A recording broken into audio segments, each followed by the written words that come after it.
Imagine, you're an officer. You get a call that a boy is walking down the street in a neighborhood where you usually don't see boys like that. So you make your way to the scene. You see the boy in his hood. You approach the young boy. You tell him to freeze, put your hands up, and get on the floor. This young boy then reaches for his pocket, bang! You didn't have time to think, right?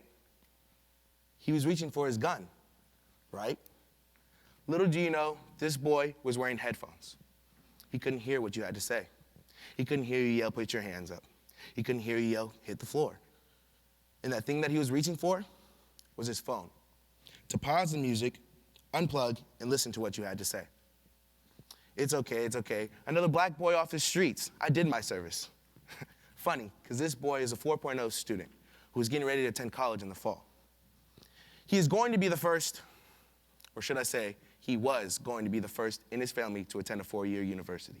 But you took that from him.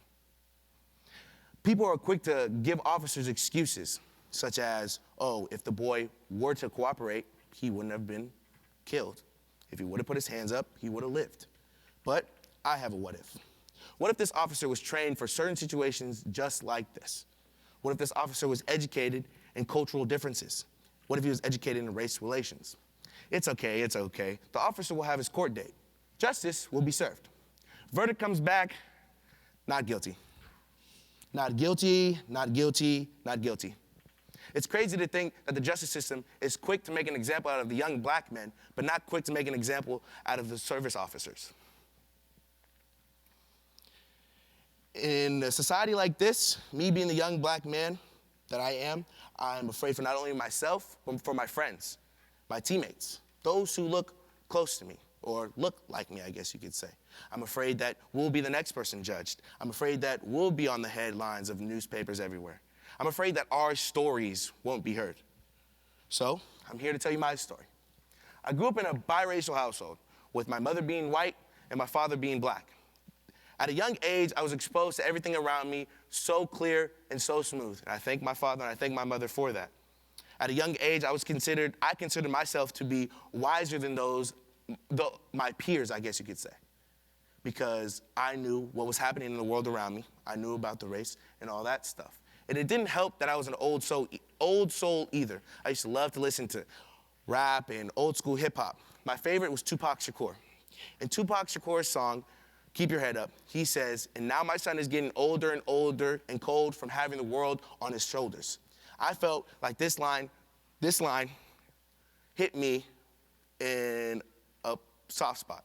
I felt like it was made for me because I felt as if I had the weight of my family on my shoulders, or should I say families.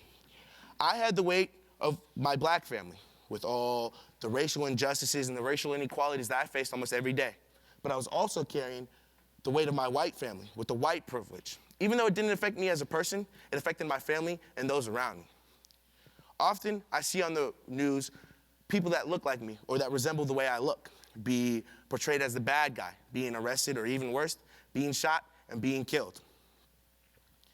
In a society like this, we need to stop with that, stuff like that. You know what I'm saying? Feel me? Anyway, when we get to situations like this, we need to understand that it's not all the hype.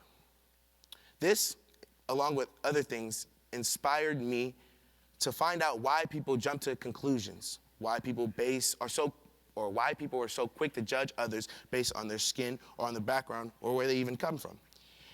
I saw this issue. I found an idea to solve this issue. My idea was reaching out to kids young enough to not be set in their ways, but old enough to understand and have a deep conversation about race. I immediately thought, junior high school kids. Sure, students can learn from their parents about racial inequalities and racial injustices, but really, who sees these kids most? Teachers. And I understand it's not going to be an easy fix. I've had personal experiences. Some teachers are hard to talk to, hard to relate to, hard to even reach out to. Some teachers don't even want to hear what you have to say. They don't understand you, or they don't try to understand you. But I've had teachers who do take the extra step and who do want to listen to what I have to say.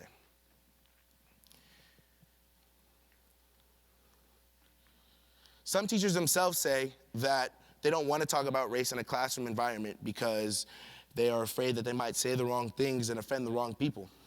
But if they educate themselves, then we won't have this problem.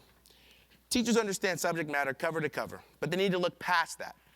They need to try to make a relationship and build on that relationship, if they already have one, with their students. Students' lives are complex. I know you guys can relate because you all are students. Sometimes we just want to go home and go to sleep, or we don't want to do the homework, and we come to school and we don't want to participate in class. If we do have this, then teachers will take the extra step and the extra mile to try to get to know each and every single one of you. So teachers need to understand and teachers need to educate themselves about race and about race in the world, because then they can connect with students that come from different backgrounds, different races, and different socioeconomic classes than them. And when we do have this conversation, it needs to consist of 3 components. The first component, be comfortable with being uncomfortable. I know it doesn't make any sense, or it's kind of hard to understand, but when we talk about race, it's gonna get awkward. Talking about race isn't easy, but we need to embrace that uncomfortability, because in that uncomfortability stage, there will be growth. This leads to component number 2, which is having an educational conversation where 2 parties can come together and have a conversation, and then those 2 parties leave with something that they learned. And if we have something different from that, then it's not a discussion. It's more of a debate or something like that. Component number 3 is we have to show empathy and compassion, and we have to want to hear other people's stories. When we talk about race, it's not always about being right or wrong. It's about learning each other's differences and loving each other for those differences. Now, teachers, they aren't the only ones that need this education. I feel that service officers should go through an intense diversity training in which we just don't scrape the topic of racism, but we go deep into it and we get uncomfortable. Because like I said earlier, when we have this sort of uncomfortability, that's when true growth is formed. Not only will the community feel safe, but the police officers who are put in intense situations like the one I said earlier, they will not only feel comfortable, but they will feel in control and get ready to perform to the peak. Now, I understand I can't just snap my fingers and a situation like this will be all gone. I understand that it's a long process, and I'm ready for that long process. I understand that it will be grueling and that sometimes I'll fall down, but I'm willing to get right back up. But I feel if I have the right help from the right people, that I will achieve my goal quicker and that I will take larger steps towards my goal. And now I'll leave you all with questions.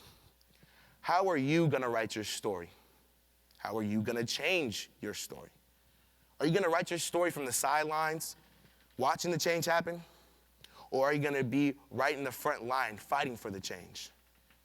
I know what side I'll be on. Will you join me? Thank you.